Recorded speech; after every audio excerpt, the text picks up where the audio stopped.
This is gonna be a sentimental but very meaningful and exciting video because we are on our way. We're actually driving to the United States of America right now, going cross country. We have 2 hours and 40 minutes left. We've been driving for about an hour to pick up this car. If you follow my Instagram, you follow my Snapchat, then you know, or you probably have a good idea on what we're getting. But if you don't know, here's a little hint, and it's a blast from the past. Yo, what's up everybody? This is my my new BMW 135i. It's a 2012 model, and just wanted to make a video here kind of on like a new car update, I guess you could say, and you know, go over the features and stuff that the car has, and I guess parts and aftermarket stuff that I'd like to put on, and kind of like my goals, I guess you could say, for the car. So yeah, let's get right into it.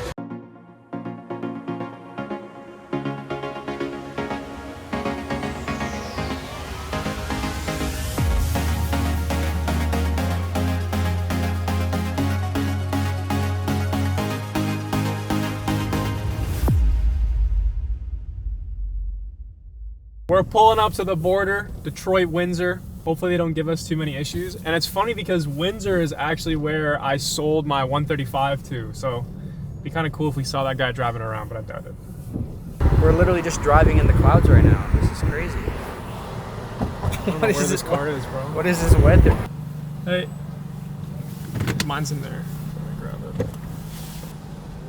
I'm here to potentially buy a car. I've already filed like all the paperwork and all that, but it's at a DMV about 40 minutes from here is where I'm meeting the guy. Filed all the paperwork. Like I have like an ITN number with an import company, and Oh, you haven't purchased yet? What if you don't buy it? if I don't buy it, then I guess I come back and I don't export the car.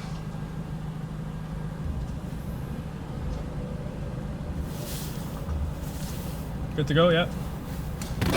Bro, why are they so fucking weird? Like, I don't know. Like you're pretty straightforward. Like I don't think you say anything guy makes me crazy. feel like I'm committing a crime. Yeah. Like we just said, oh, we're going to buy a car. A quick break to say thanks to this video's sponsor, Yarbo, and their beloved Snowblower. This thing is awesome. As you can see, I've already put this thing to work. It's got some snow on it, and this is the detachable snowblow plower module. So what's cool about this whole system is that you can actually convert this also to a lawnmower. There's a couple other modules you can use. These are their like grass track, summer wheels you could call it, and these are their winter wheels. So I swapped these over for extra grip in the snow. Now what's fun is that you can actually drive this thing with the controller, but it's much easier for me to show you all the features of it with the app. I'm driving it with my phone. We got lights all around so you can see at night where you're going. If you want to blow snow on your neighbor's property, you can turn this right towards them. And if you want to change the angle of it, you hit the deflector button. You can raise the height of the blades. Let's put this thing to work. This is right after the most amount of snow that I've seen in years, and it's minus 15, so we definitely put this thing to the test. You can also charge this thing with a wireless pad. You just drive it onto it, or you can plug it into the wall. It also has a GPS tracking device where you can actually map out your driveway and map out a route, and it will go out and do that by itself. A lot of this right here is kind of frozen over in super hard ice or snow, so I can't expect it to pick all that up. The best part about it is that I was doing it inside my garage. I could literally sit on my balcony and do it, or if you have a window in front of your house and you can see your driveway, you can sit in your house and drive this thing around. I even just had like a 10-minute conversation with my neighbors because they came over to see what I was doing and said I would win coolest snowblower on the street. So make sure you check out Yarbo. They'll be linked down below if you want to have some fun while taking care of the house. Now let's get back to the video. We have arrived. Look for a car. It's not here. It's not here yet. We drove all the way Let's here go for back. no Let's reason. just leave. Yeah, let's go. Car is there.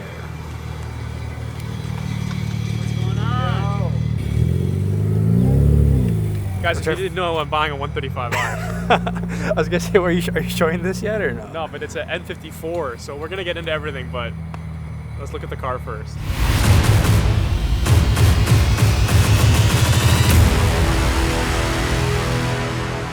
Well, let me formally introduce the newest car to the channel, my 2008 BMW 135i. Before I give you guys a full walkthrough and show you what's done to this thing and everything there is to know about it, we already had our first issue. As you can tell, the wheels are swapped because the set of wheels in the back were actually 20 years old. I saw a huge line of cracking around them, and I asked the guy, you know, what's up with this, because I don't want to risk driving 4 hours back on that. But you know, he told me he didn't know they were that old. He didn't look at the tires, so whatever. He fortunately had another set of wheels back at his shop, so he put the extra wheels on the front, and then we moved the front wheels to the back. So hopefully now I can get back safely. Buying an N54, I'm ready for problems. This one, I'm happy because it's not engine related. It was also a huge process trying to figure out how to export this car because we are in Michigan, Detroit. I'm from Canada, so buying a car cross country, there's a lot of things that you have to go through that I have never done before, but I think we got all the paperwork sorted. We just still have some issues with this whole plate situation because in Michigan, you can actually drive a newly purchased vehicle with no plates. I think a lot of states are like that. But in Canada and Ontario, even if you have insurance, ownership, and all that, you still cannot drive a car without plates registered to the car. So I'm gonna take his plates back, and then hopefully that gets me through the border and I can drive to a DMV, Service Ontario, where I live, to get the car registered into my name. I just didn't want to risk driving with no plates because I have no faith they're gonna actually let me through. I know when I first saw the car, my reaction probably didn't show that I was happy or excited. I think I've just been so in my head about, one, I'm buying a modified N54. I have to drive it 4 hours home, and I have to export it into a different country. So I think my headspace was just so focused on getting the car out, and I don't want to get too excited because something probably will go wrong. But man, driving this car right now, like, it's a different type of feeling being back in the car that I guess kind of like helped you get your start. Like my 135, to be back in another one is, I'm very, very happy. I am so excited to share my plans with you guys and, you know, get parts for this thing rolling in and really make it how I wanted to make my last one, but I didn't because it was an N55. Ah, God. Thank you guys for letting this be possible for me.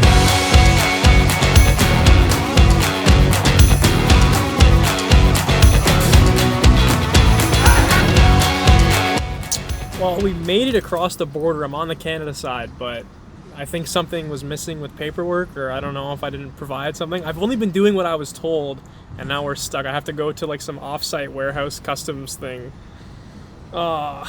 So close. It's the next day, we've made it back, we're at the shop. The plan today was to show you guys the car outside, give you all the nice angles, and talk about what I purchased. But let me show you what the weather's looking like now. It's like straight hail, freezing rain. The road is frozen. I'm on summer tires. I don't even know if I can pull this thing in here, but we're gonna try to get this car inside so we're enclosed. Yesterday in Detroit, it was like 10 degrees or 54 Fahrenheit, sunny, nice weather. Today, freezing damn rain. But let's see. I guess I never actually saw this thing on a cold start, so let's see if it starts up fine.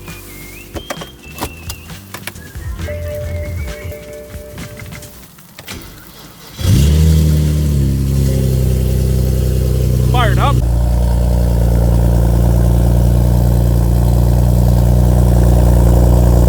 Doesn't sound too bad.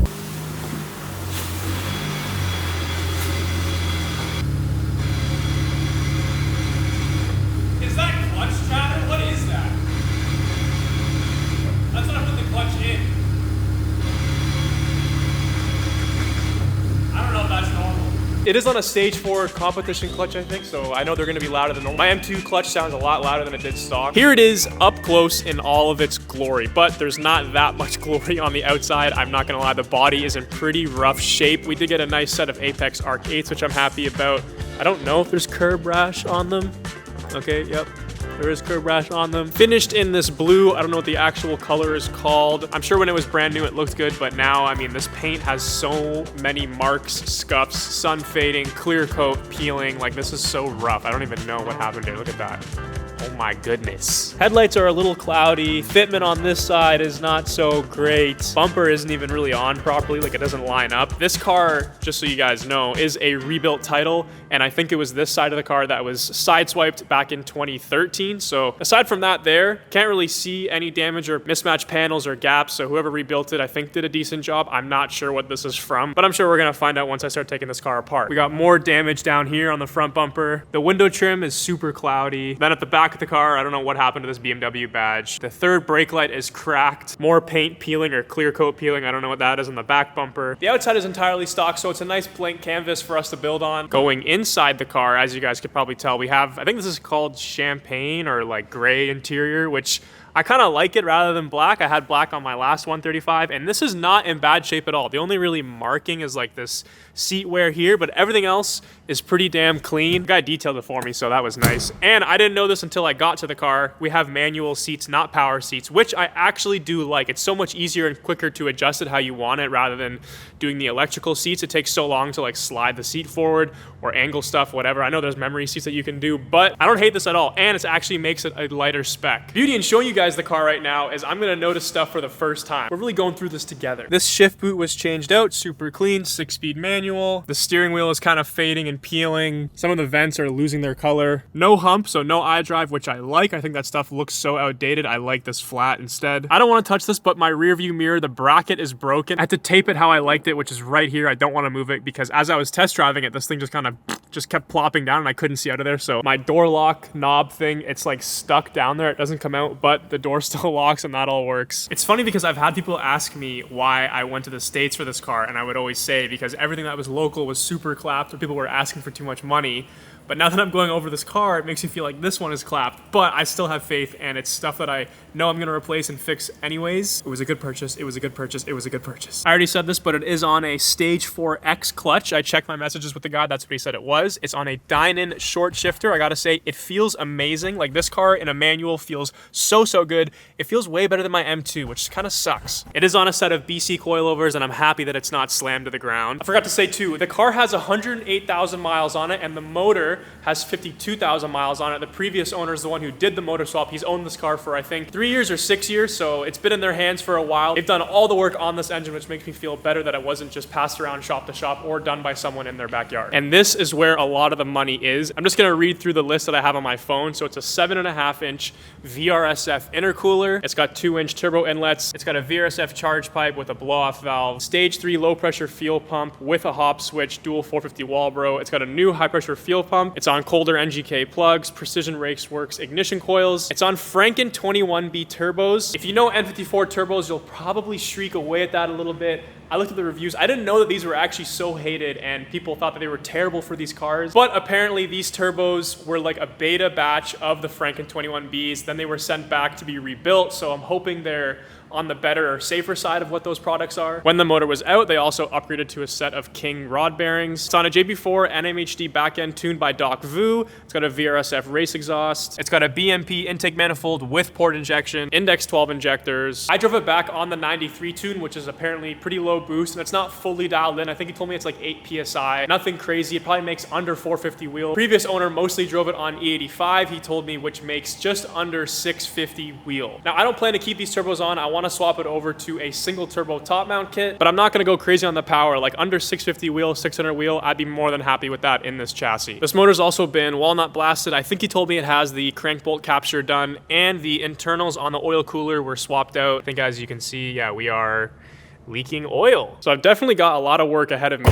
Now, why did I buy another 135? I plan to do a full 1M conversion on this thing. If you guys know who Thick Whips is, he has probably the cleanest 135 to 1M conversion. His car is actually, I gotta just call it a genuine 1M because he used a lot of genuine parts for that thing. And it is so gorgeous and it is exactly what I wanna do with this, except maybe not the same route of all the genuine parts because it is so expensive. Like the quarter panels alone now are like 7,000 USD to buy. It is ridiculous. But what you can do are get some custom made flares that extend out for the width of the 1M bumper, and then you just have to get them molded on. A lot of the conversion parts consist of E9X M3 parts, like the spindles, control arms, even the rear subframe, which gives you more space to fit a wider wheel. I forgot to also add, this has an M Factory LSD on it, so that's like a $3,000 part. Super happy that that's already in. We got a stud conversion. Get a good look at this thing right now. I'm so excited to see the before and after when I can bring my vision to life, because this thing is going through the works. This is the 4th car that I own right now. We've got my Civic here, my M2, and next to it, my 340i.